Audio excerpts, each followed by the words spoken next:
The studio lights at Kenya Broadcasting Corporation in Nairobi cast their artificial glow across the polished floor as Elena Marquez adjusted her microphone and prepared for the live segment.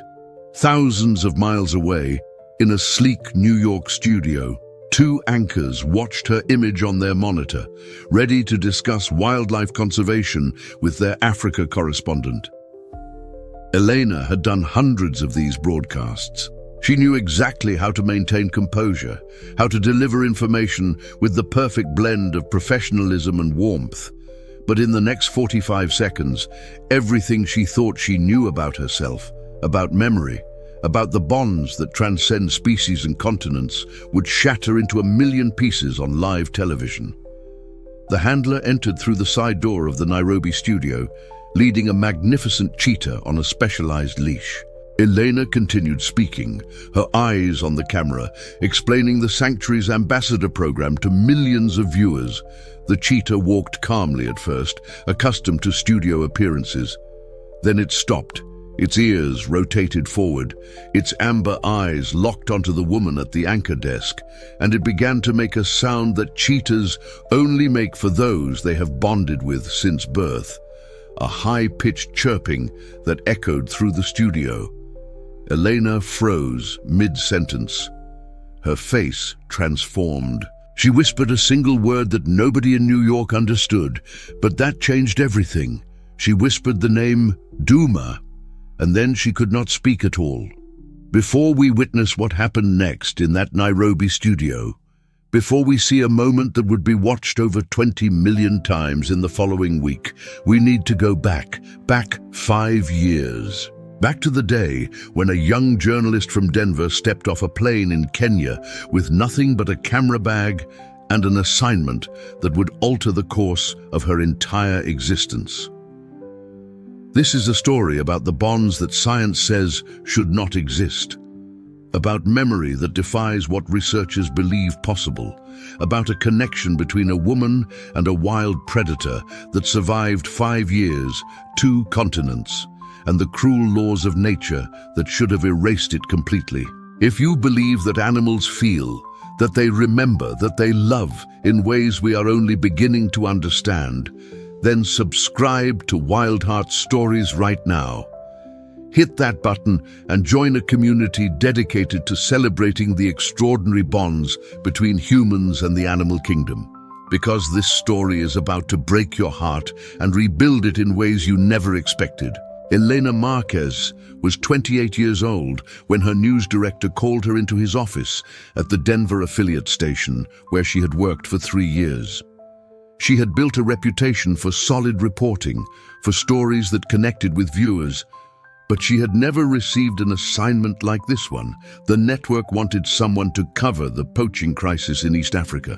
They needed footage, interviews, and a human angle that would make American audiences care about animals dying thousands of miles away. Elena had never been to Africa. She had never owned a pet.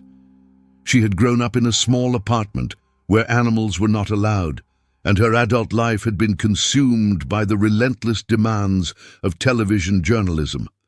But something about this assignment called to her in ways she could not explain.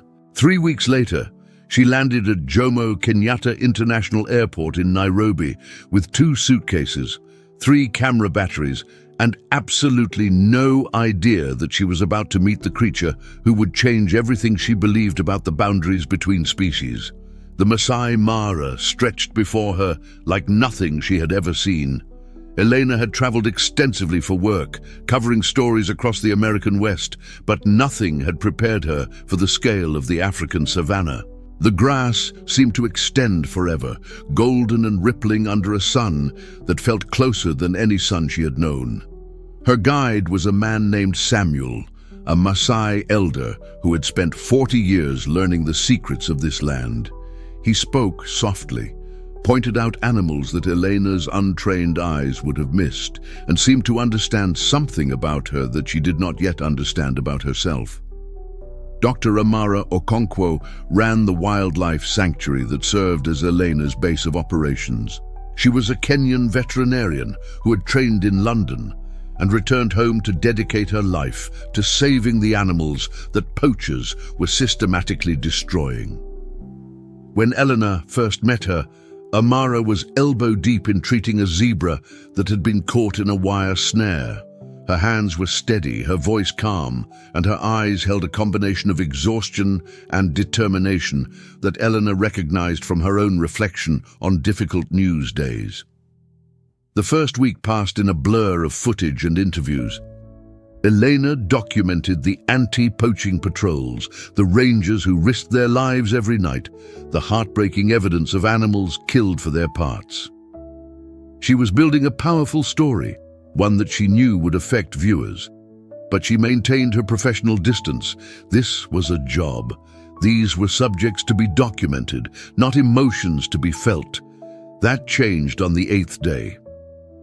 The call came through the radio at 4:17 in the morning. A patrol had found something.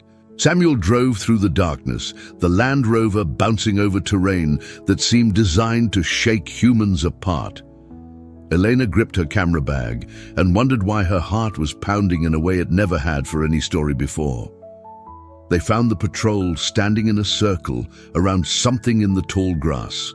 Their flashlights created harsh shadows that made the scene look like a nightmare. Elena stepped closer and saw what they had discovered. A female cheetah lay on her side, her breathing shallow and labored. Her left rear leg was caught in a wire snare, the kind that poachers set to catch smaller animals for bushmeat. But cheetahs were curious creatures, and this one had investigated the wrong piece of disturbed earth. The wire had cut deep, infection had set in. By the time the patrol found her, she had been trapped for what Dr. Amara later estimated was at least 3 days. But that was not what stopped Elena's breath. Pressed against the dying cheetah's belly was a cub.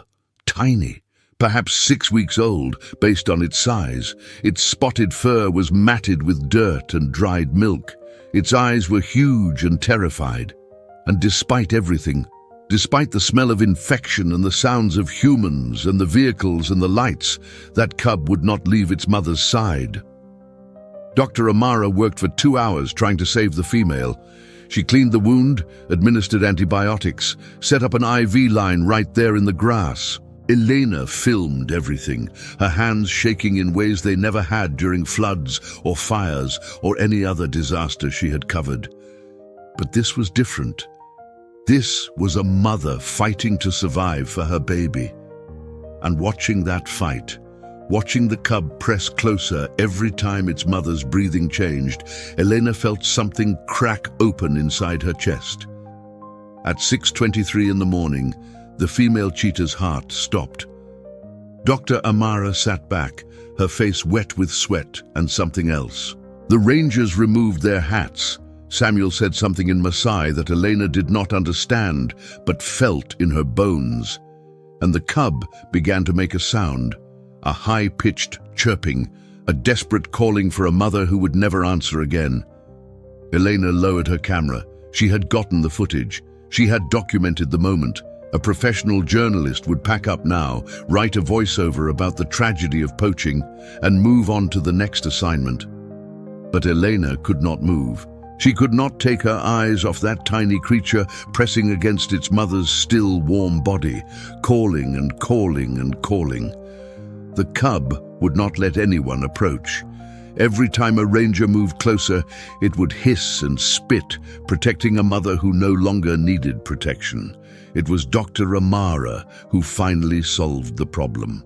She took Elena's jacket, the one she had been wearing for days, and that smelled like sweat and coffee and whatever passed for Elena's essence, and laid it near the cub. Something about a female scent, about the particular frequency of Elena's voice when she'd been speaking softly in the background, made the cub curious instead of afraid. It sniffed the jacket, it chirped, and then it crawled onto the fabric and curled into a ball that fit in Elena's 2 hands. The sanctuary was 30 miles away. Elena held the cub the entire drive, feeling its tiny heart beating against her palm. It weighed less than 3 pounds. Its spots were still fuzzy, not yet the sharp, defined markings of an adult. And every few minutes, it would make that chirping sound, and Elena would feel her own heart break a little more. Dr. Amara examined the cub under proper lights and delivered a verdict that changed Elena's plans entirely. The cub was severely dehydrated. It was malnourished. It was too young to eat solid food and would need bottle feeding every 3 hours for at least the next month. The sanctuary was already overwhelmed with animals. They did not have the staff for round-the-clock cub care. Elena heard herself volunteer before she knew she was going to speak. She would take the night shifts. She was not sleeping anyway, too wound up from the story, too disturbed by everything she had witnessed. She could feed the cub while writing her reports. It made sense. It was efficient. It was absolutely not because holding that tiny creature had made her feel something she had never felt in her entire carefully controlled professional life. The first night, Elena sat in the sanctuary's nursery with a bottle of specially formulated milk and a cub that did not understand why its mother was gone. She tried to feed it by holding it in her lap, the way Dr. Amara had demonstrated, but the cub refused. It squirmed and cried and would not take the bottle. Exhausted and frustrated, Elena finally did something she had never done with any living creature. She lay down on the cot in the nursery, placed the cub on her chest, and positioned the bottle near its mouth. The cub went silent. Its ears perked up. It pressed its tiny nose against Elena's neck, sniffing deeply. And then, for the first time since its mother died, it began to drink. Dr. Amara found them the next morning, both asleep, the empty bottle fallen to the floor, the cub curled directly over Elena's heart. Elena named him Duma. It meant cheetah in Swahili, which was not particularly creative, but it was the first word that had come to her mind when she watched him run for the first time. Even at 6 weeks, even weak from his ordeal, he had moved across the nursery floor with a grace that took her breath away. The assignment was supposed to last 3 weeks. Elena extended it to 4, then 5, then 6. She invented reasons for her news director back in Denver, claiming she needed more footage, more interviews, more context for the story. The truth was that she could not imagine leaving. Duma grew stronger by the day. He graduated from bottle feeding to soft food mashed with milk. He learned to walk without stumbling, then to run without falling. And through every stage of his recovery, he oriented toward Elena like a compass pointing north. When she entered the nursery, his ears would perk up. When she spoke, he would chirp in response. When she sat down, he would climb into her lap without hesitation. Dr. Amara explained the science to her one evening as they watched Duma chase a ball across the nursery floor. Cheetahs are not like other big cats. They do not roar. They chirp and purr, sounds that evolved to communicate with family members. In the wild, cubs stay with their mothers for up to 2 years, learning to hunt, learning to survive. The bond is intense and essential. When a cub loses its mother at 6 weeks, it imprints on whoever provides care. Elena had become Duma's mother. The realization hit her like a physical blow. She watched the cub tumble over the ball, watched him look up to make sure she was still there, watched him chirp with what could only be described as joy when their eyes met. This wild creature, this predator designed by millions of years of evolution to run down prey on the African savanna, had decided that she was his family. The weeks blurred together in a rhythm of feedings and playtime and documentation. Elena still filmed everything, still gathered footage for the story that would eventually air in Denver. But somewhere along the way, the story had changed. It was no longer about poaching statistics and conservation challenges. It was about a connection that should have been impossible, about a journalist from Colorado and a cheetah cub from Kenya who had found each other in the aftermath of tragedy. Samuel noticed the change in her. He would smile when he saw her with Duma, would say things in his quiet way about how the land chooses who belongs to it. Dr. Amara was more direct. She warned Elena that the bond would make leaving harder. She explained that cheetahs raised by humans could rarely be released into the wild, that Duma would likely spend his life at the sanctuary, that Elena could not take him with her. Elena knew all of this. She understood the logistics, the regulations, the impossibility of keeping a cheetah in a Denver apartment. But knowledge and feeling are different things. And every night, when Duma fell asleep on her chest, his purring vibrating through her ribs, Elena felt herself becoming someone she had never planned to be. The call from Denver came on a Tuesday morning. Her news director was not pleased. The station had invested in this story, expected a finished product weeks ago, and Elena had been sending back excuses instead of segments. If she wanted to continue having a career in journalism, she needed to be on a plane within 72 hours. Elena held the phone and stared at Duma, who was watching a bird through the nursery window. He had grown so much in the past weeks. His spots were sharper now, his legs longer, his coordination almost perfect. He would be fine without her. Dr. Amara would ensure he was cared for. He was a wild animal, and wild animals forgot. That was what everyone told her. That was what she told herself. But when she put down the phone, and Duma turned from the window and chirped at her with pure happiness, Elena felt something inside her shatter. She had one more night. Dr. Amara gave her the nursery alone for those final hours.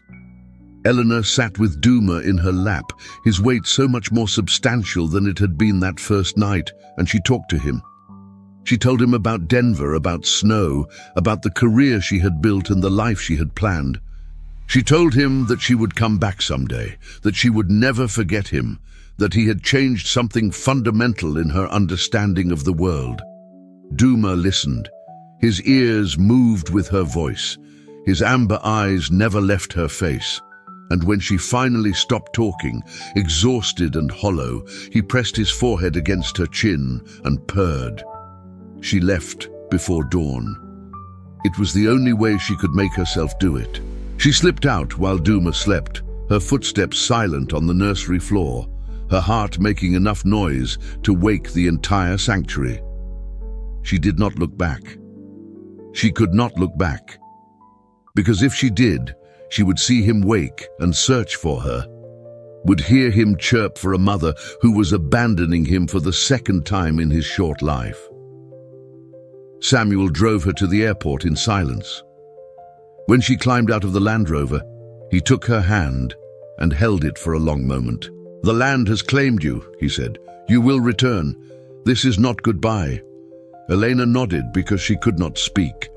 Then she walked into the terminal and flew halfway around the world, leaving behind a piece of herself that she would not recover for 5 long years. The flight from Nairobi to Denver took 23 hours with connections in Amsterdam and Chicago. Elena spent every minute of it staring out windows at clouds and continents and oceans, seeing nothing but Duma's face when she had walked out of the nursery. She did not sleep. She did not eat. The flight attendants checked on her 3 times, concerned about the woman in seat 14A, who seemed to be somewhere else entirely. When she finally landed in Denver, the cold hit her like a physical rejection. It was November. The temperature was 18 degrees. Snow covered the ground in dirty patches, and the sky was that particular gray that Colorado specialized in during winter. Elena stood outside the terminal for a long moment, breathing air that smelled nothing like the savannah, listening to traffic instead of wildlife, feeling the absence of that small, warm weight that had lived against her chest for weeks. Her apartment was exactly as she had left it, clean, organized, decorated in the minimalist style that her busy schedule demanded.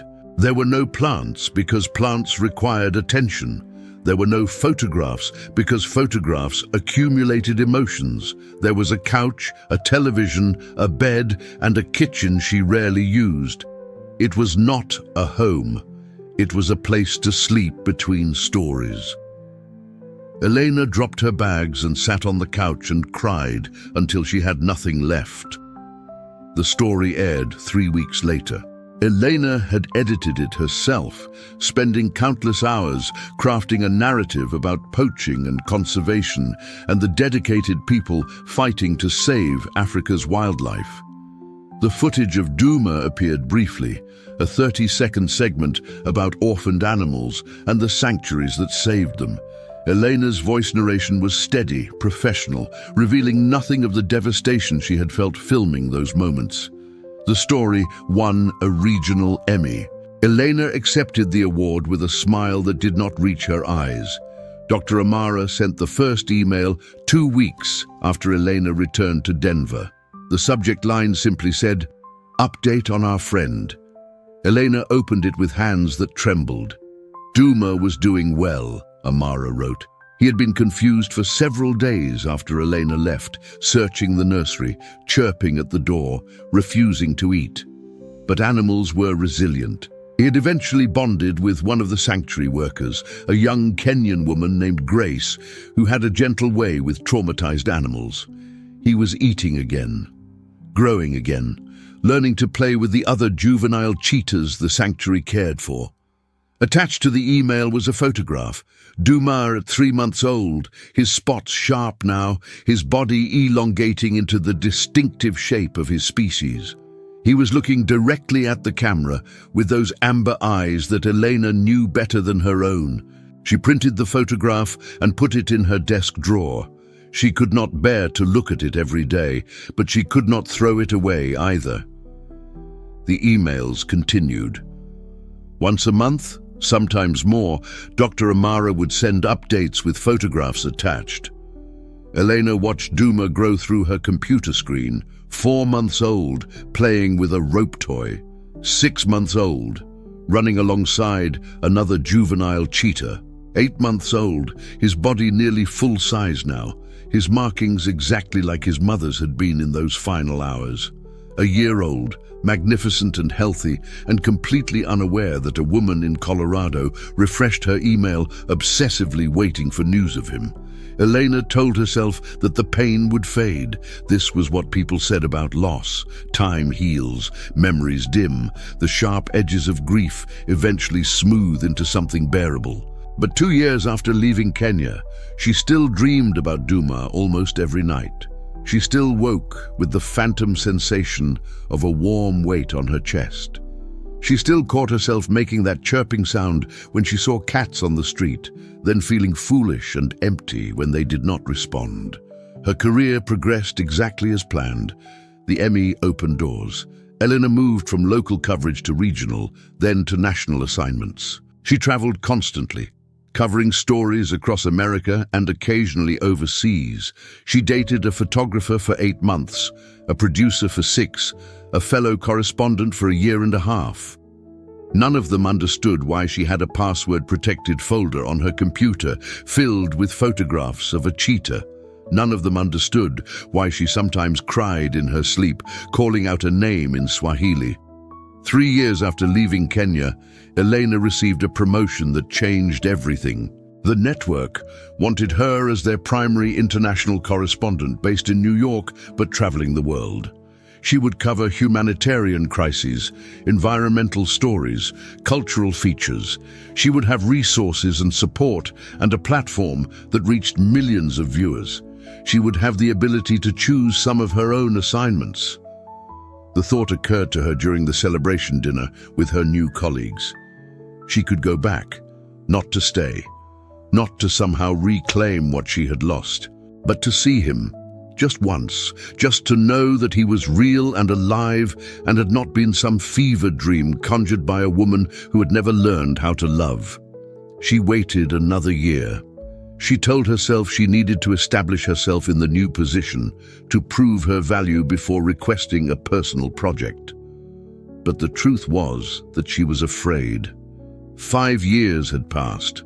Duma was a fully grown adult now, over 100 pounds of pure predatory power. He had probably forgotten her completely. Animals did not hold on to memories the way humans did. Every book she read, every expert she consulted, confirmed this basic fact. Going back would only prove that the connection she remembered had been one-sided all along. But the emails from Dr. Amara contained details that haunted her. Duma had never been a candidate for release into the wild. He was too habituated to humans, too comfortable with their presence, too lacking in the wariness that wild cheetahs needed to survive. But he had become something else, an ambassador. The sanctuary used him for education programs, for media appearances, for visits to schools and community centers. He was gentle with everyone, curious about strangers, the perfect representative for his endangered species. Except for one thing, whenever an American visited the sanctuary, Dr. Amara wrote in one email, "Duma becomes agitated. He paces, he vocalizes, he searches faces with an intensity that unsettles people. We do not understand why. Perhaps something about the accent triggers a memory, or perhaps, as I sometimes allow myself to believe, he has never stopped looking for you." Elena read that email 17 times. Then she closed her laptop and submitted a proposal for a conservation series based in East Africa. The network approved it within a week.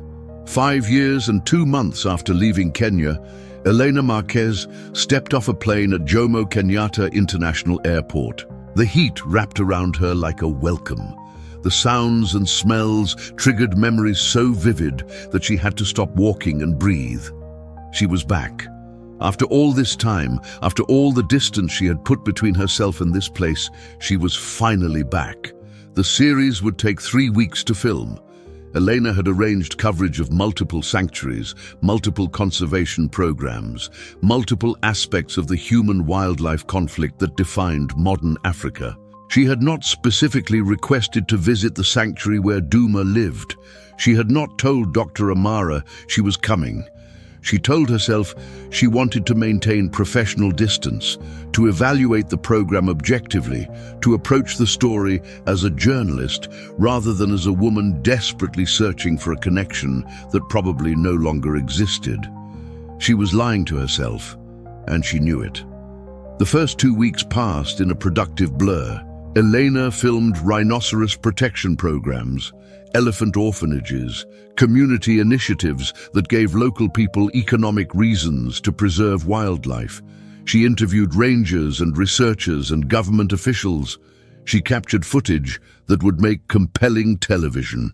And every night, in whatever lodge or camp served as her temporary home, she would stare at the ceiling and think about the sanctuary that was only a few hours away. Dr. Amara called on day 15. "I heard you were in the country," she said. Her voice had not changed in 5 years, that same combination of warmth and directness that had guided Elena through the worst night of her life. "Were you planning to visit, or were you going to fly home without seeing him?" Elena closed her eyes. "I was not sure I should," she said. "It has been so long." "He would not remember me." There was a pause on the line. A pause that contained 5 years of updates and photographs and carefully worded observations. "Come to the sanctuary," Amara said. "There is something you need to see." Elena drove herself, refusing the offer of a guide or crew. This was personal. Whatever happened, whatever she discovered, it would not be captured on camera for millions of viewers to judge. She owed Duma that much. She owed herself that much. The sanctuary had expanded since her last visit. New enclosures, new buildings, new programs. Elena parked outside the main office and sat in the vehicle for 10 minutes, her hands gripping the steering wheel, her heart doing something dangerous in her chest. She had covered war zones with less anxiety than she felt walking up those steps. Dr. Amara met her at the door with an embrace that lasted longer than professional courtesy required. "He is in the northern enclosure," Amara said. "We moved him there last year. More space, more enrichment, more privacy from the constant visitors. Come." They walked through the sanctuary, past enclosures that held animals Elena remembered and animals she had never met. The staff greeted Amara with respect and Elena with curiosity. A few of the older workers recognized her, their faces lighting up with surprise and something that looked like hope. The northern enclosure was a 3-acre space surrounded by natural fencing. Inside, Elena could see a single cheetah lounging on a raised platform in the shade. Even from this distance, she could see the perfect symmetry of his spots, the elegant length of his body, the casual power of a creature designed for speed. Duma. He was magnificent, fully grown, probably 120 pounds, his coat gleaming in the afternoon sun. He looked healthy and content and completely at ease in his environment. He looked like he had never spent 6 weeks sleeping on a woman's chest, crying for a mother who would never return. Elena felt something crumble inside her. She had been right. 5 years was too long. He had moved on, found his life, forgotten the brief weeks when a Denver journalist had been his entire world. It was better this way. It was natural. It was exactly what she had told herself would happen. "He does not know you are here yet," Amara said quietly. "Watch." One of the sanctuary workers opened a small gate in the enclosure fence. Nothing changed. Duma remained on his platform, watching birds in the distance, ignoring the human activity. "Call him," Amara said. "Use the voice you used when he was small." Elena's throat closed. She could not do this. She could not call out to a wild animal who had probably forgotten her voice the same week she left. The humiliation of being ignored, of proving that the connection had been fantasy all along, was more than she could bear. But Amara was watching. The workers were watching. And somewhere in Elena's chest, under all the fear and self-protection, was a tiny spark of hope that would not die.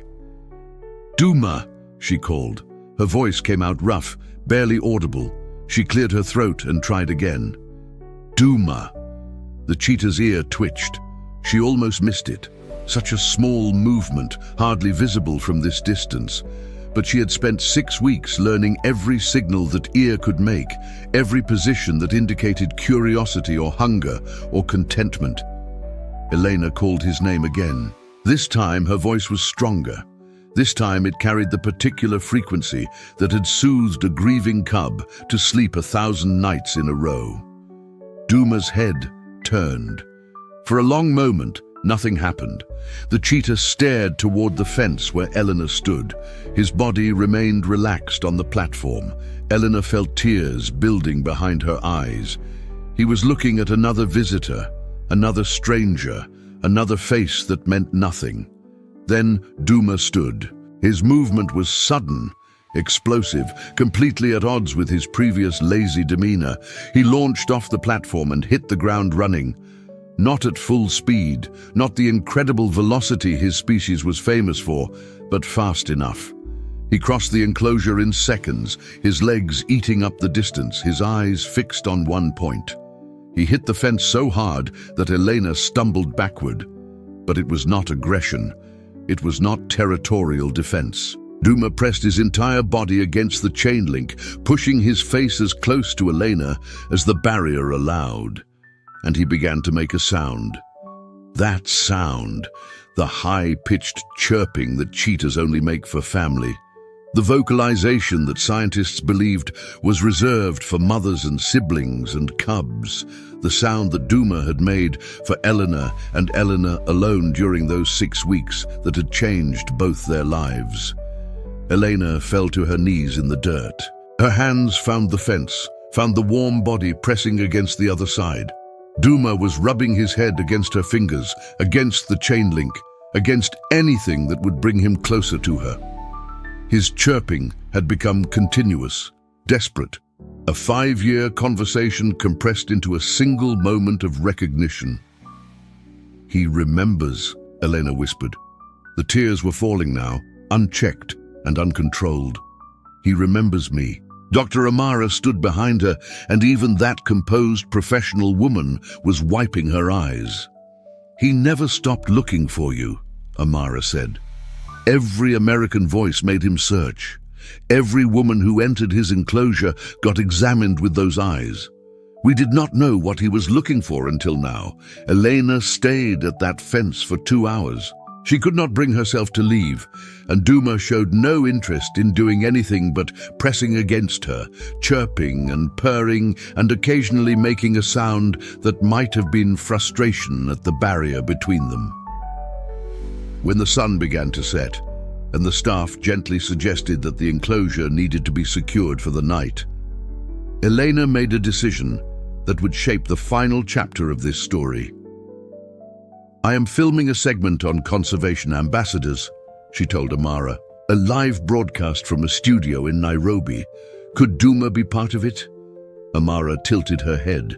"He has done studio appearances before. He is calm under lights, comfortable with strangers. But if you want him specifically, I should tell you something." "What?" "The handler who usually works with him for media appearances is on leave. I would need to bring him myself, which means I would know it was you behind the anchor desk." Elena felt something dangerous bloom in her chest. Hope mixed with something even more unpredictable. "Then do not tell me which animal you are bringing," she said. "Let it be a surprise. Let the audience see a genuine reaction." Amara studied her for a long moment. This woman who had watched Elena fall apart over a dying cheetah's cub 5 years ago, who had sent photographs and updates across an ocean, who had preserved a connection that Elena had tried desperately to forget. "You want to recreate this moment on live television," Amara said. "The recognition, the reunion. You want the world to see what I just saw." Elena nodded. "I want the world to know that this bond is real, that animals remember, that love crosses every boundary we think exists, and I want Duma to know that I came back, that I never forgot him, that I am so sorry I ever left." Amara smiled. It was the same smile she had worn 5 years ago in a nursery, watching a journalist become something she never expected. "The broadcast is scheduled for next Tuesday," Elena said. 3 days from now. Will you be ready?" Amara reached through the fence and scratched Duma behind his ear. The cheetah's purring intensified, but his eyes remained fixed on Elena's face. "We will be ready," Amara said. "The question is, will you?" Elena looked at the magnificent creature who had once fit in her 2 hands. 5 years of separation, 5 years of doubt and longing and wondering if any of it had been real. And now, 3 days until the whole world would witness the answer. She was not ready. She could never be ready. But she was going to do it anyway, because some stories deserve to be told, and some bonds deserve to be witnessed, and some reunions, no matter how improbable, are exactly what the world needs to see. The Kenya Broadcasting Corporation studio in Nairobi was smaller than the facilities Elena worked in back in New York, but it had a professional quality that would translate well to international viewers.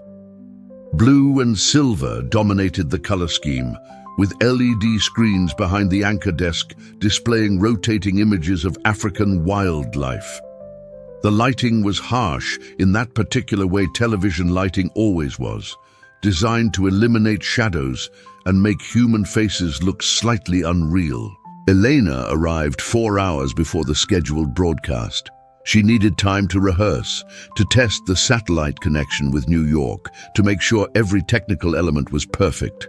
But mostly, she needed time to compose herself, to remind herself that she was a professional journalist with over a decade of experience, not a woman about to see the creature who had changed her understanding of love. The studio crew treated her with the deference reserved for international correspondents. They adjusted her microphone, tested her earpiece, made sure the angle of the camera was flattering. None of them knew why their guest kept glancing at the side door. None of them understood the significance of the segment about to air. In New York, Marcus Chen and Rebecca Williams prepared for their role in the broadcast. They were experienced anchors, comfortable with live interviews and unexpected moments. Their producer had briefed them on the segment. Elena would discuss conservation efforts in East Africa, then introduce an ambassador animal from one of the sanctuaries, standard educational content, nothing that required special preparation. Marcus reviewed his notes. Cheetah conservation, declining populations, habitat loss, human-wildlife conflict, facts and figures that would provide context for whatever adorable animal appeared on screen. Rebecca checked her makeup and wondered why their Africa correspondent had seemed so insistent that this particular segment air live rather than recorded. 300 miles from Nairobi, Dr. Amara Okonkwo supervised the loading of a very special passenger into a transport vehicle. Duma had done this before, traveled to studios and schools and community centers to serve as an ambassador for his species. He was accustomed to the process, calm in vehicles, curious about new environments rather than fearful. But today, something was different. Today he seemed more alert than usual, his ears constantly rotating, his nose working overtime to catch scents that the humans around him could not detect. "Perhaps he knows," said Grace, the handler who had helped care for Duma since Elena's departure 5 years ago. "Animals sense things we do not understand." Amara smiled but said nothing. She had not told anyone on her team about Elena's presence in the Nairobi studio. She had not told Elena which animal she was bringing. The reunion that was about to happen would be genuine for everyone involved, including the millions of viewers who would witness it. The drive to Nairobi took 4 hours. Duma spent most of it sleeping in his transport crate, conserving energy the way cheetahs did between bursts of activity. Amara sat in the front passenger seat, her phone displaying the live broadcast schedule, her mind running through all the ways this could go wrong. Animals were unpredictable. Television was unforgiving. Combining the two with the emotional weight of a 5-year separation was either brilliant or catastrophic. But she had watched Elena at that fence. She had seen the recognition in Duma's eyes, heard the desperate chirping of an animal reunited with someone he had never stopped searching for. Some moments deserved to be shared with the world. Some stories needed witnesses beyond the people who lived them. In the Nairobi studio, Elena took her position behind the anchor desk. The countdown to live broadcast showed 45 minutes. Her hands were steady on the glass surface. Her voice was calm when she tested the audio connection with New York. She was a professional. She could do this. But her heart was doing something entirely unprofessional in her chest. The studio doors opened at 37 minutes to broadcast. Amara entered first, dressed in the khaki field clothes that had become her signature look. Behind her came Grace, leading a large animal crate on wheels. Elena's breath stopped. She could not see through the crate's ventilation panels, could not confirm what animal waited inside. For all she knew, Amara had brought a different cheetah, or a completely different species, or nothing at all. This could be an elaborate lesson about expectations and disappointment. But then she heard it, a chirp, muffled by the crate walls but unmistakable. The sound that Duma made when he was curious. The sound that had once meant food is coming, or play with me, or I know your voice even though I cannot see you. Elena gripped the edge of the anchor desk so hard her knuckles went white. Amara caught her eye and nodded once. A confirmation, a promise, a warning that what was about to happen would change everything. The final minutes before broadcast passed in a blur of technical checks and last-minute adjustments. Elena delivered her opening remarks to an empty studio, practicing the words that would set up the segment. Her voice was steady. Her face revealed nothing. She had spent 10 years learning to control her expressions on camera, and she would need every moment of that training in the next hour. 5 minutes to air, the floor director announced. Elena looked at the crate positioned just off camera. She could hear movement inside, soft sounds, breathing, the rustle of a body that weighed 120 pounds shifting position. 2 minutes. In New York, Marcus and Rebecca settled into their chairs and smiled at the camera that would carry their images to millions of homes. 1 minute. Elena closed her eyes for 3 seconds. When she opened them, the red light on the camera was glowing. Live in 5, 4, 3, 2. Good evening from New York. Marcus Chen's voice came through Elena's earpiece, smooth and professional. Tonight we take you to the heart of East Africa, where dedicated conservationists are fighting to save some of the world's most endangered species.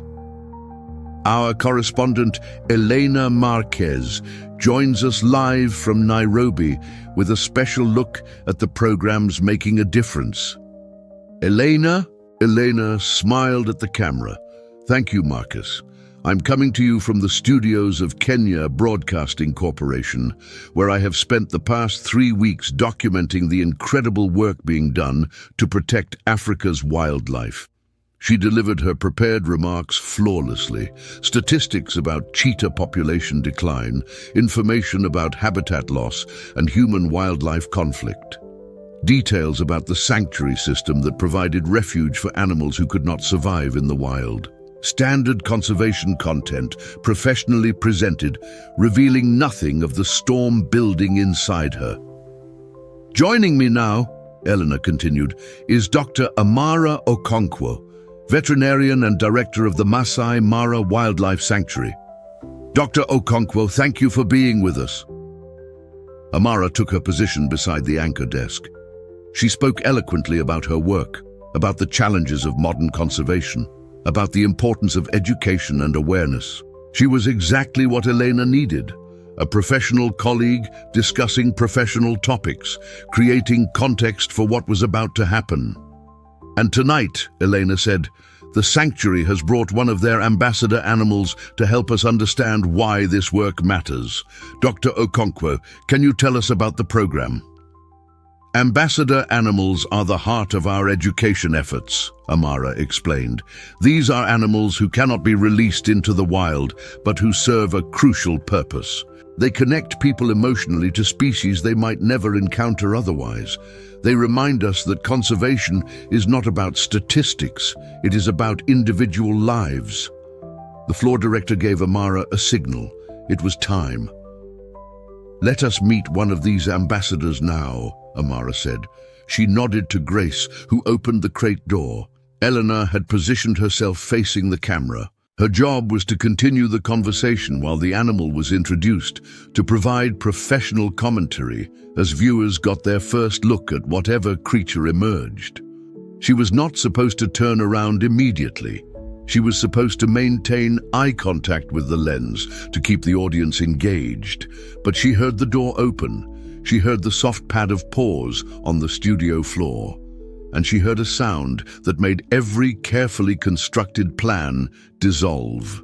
The chirping started low, almost questioning. A sound Duma had made 1,000 times when he was a cub, when Elena would enter the nursery and he would call out to confirm that his person had returned. A sound that Elena had not heard in 5 years, but recognized in her bones.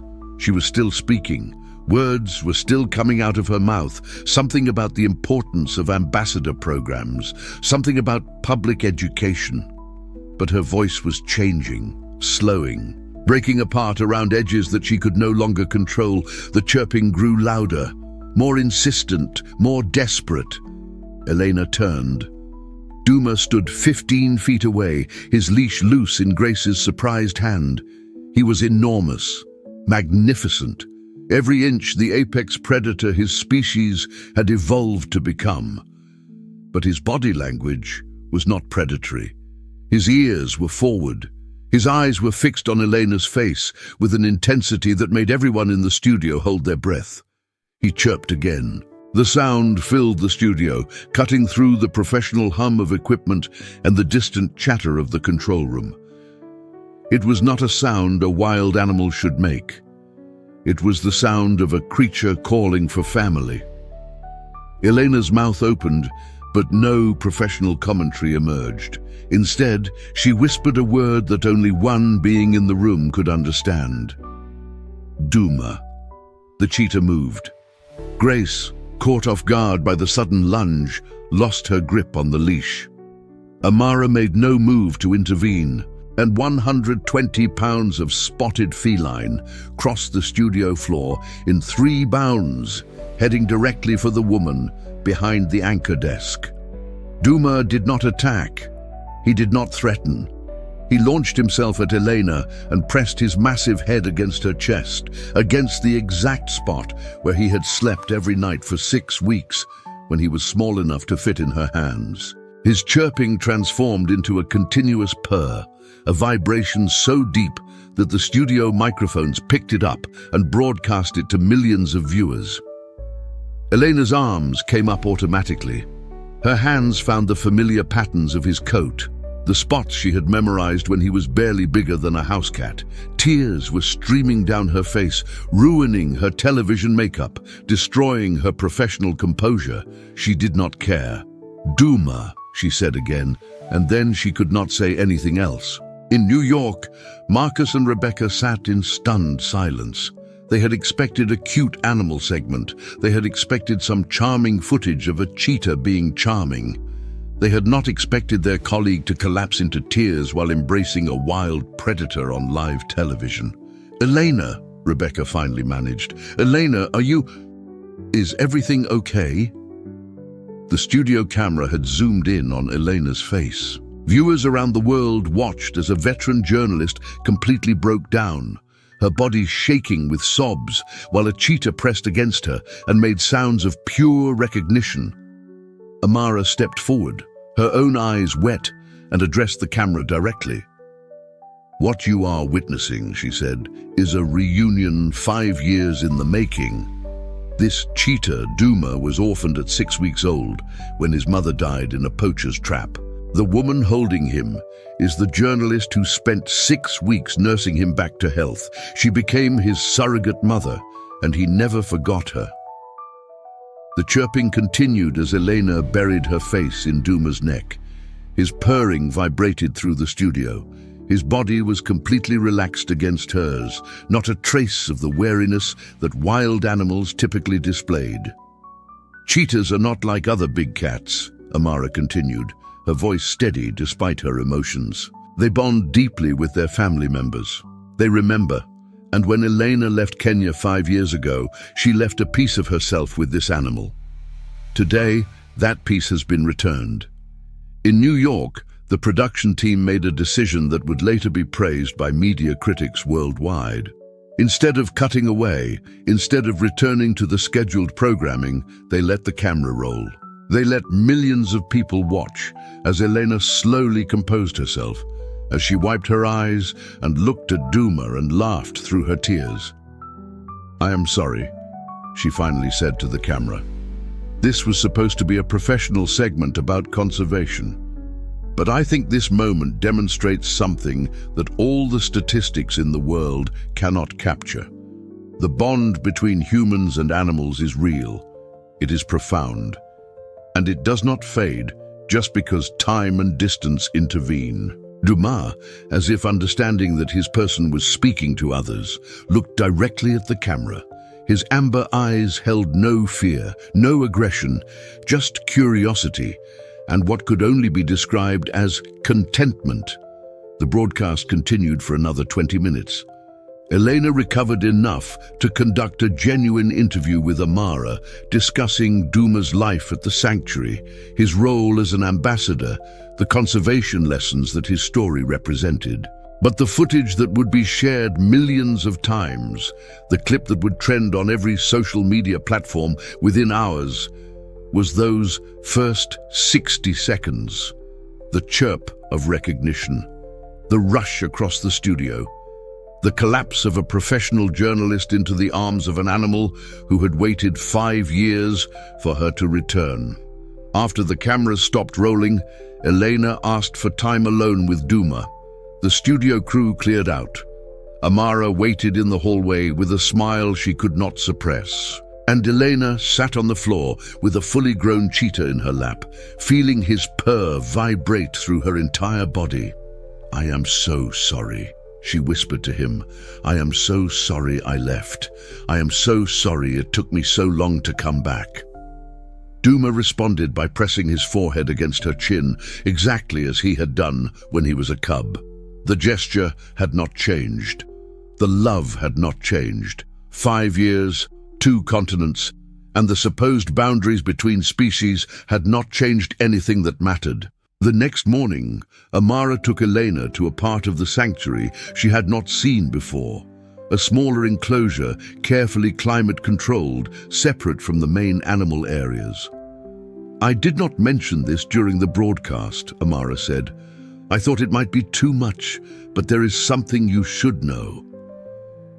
She opened a door, and Elena stepped into a nursery very much like the one where she had spent the most transformative weeks of her life. Curled together on a bed of blankets were two cheetah cubs, 8 weeks old, their spots still fuzzy, their eyes huge and curious.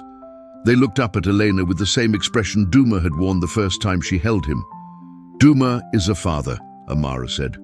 "These are his cubs. The mother was a wild cheetah who came to the sanctuary after being injured. She recovered enough to mate before complications took her life 3 weeks ago." Elena's hand flew to her mouth. "They need round-the-clock care," Amara continued. "Bottle feeding every 3 hours, constant supervision, just like Duma did." The female cub, the smaller one, stood on wobbly legs and walked toward Elena. She sniffed at Elena's hand, then pressed her tiny head against Elena's palm. "I cannot take them with me," Elena whispered, the same impossible truth that had forced her to leave Duma all those years ago. "No," Amara agreed. "But you can come back, as often as you want." The sanctuary would welcome a permanent correspondent relationship, someone to document our work, to tell our stories, to help the world understand what we do here. Elena looked at the cubs, at the nursery, at the woman who had preserved a connection across 5 years and 2 continents. "I need to think," she said, but she already knew the answer. 3 months later, Elena Marquez officially transferred from the network's New York bureau to their Africa desk. She would be based in Nairobi, covering conservation and wildlife stories across the continent. Her apartment in Manhattan was sold. Her minimalist furniture was donated. Her carefully controlled life was dismantled in favor of something she had never planned for, but could no longer live without. On her first morning in Kenya, as a permanent resident, Elena drove to the sanctuary. Duma was waiting at the fence of his enclosure, as if he had known she was coming. He chirped when he saw her.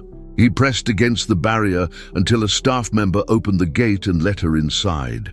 And in the nursery, 2 growing cubs who would never know their biological mother learned to recognize the sound of Elena's footsteps, the frequency of her voice, the particular rhythm of her heartbeat when they fell asleep on her chest. Some stories end with goodbye.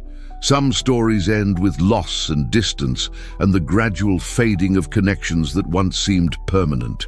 But this story ends with a woman who finally found her home, with a cheetah who never stopped waiting, and with 2 cubs who would grow up knowing that love, real love, crosses every boundary that the world tries to build. This story ends with a family.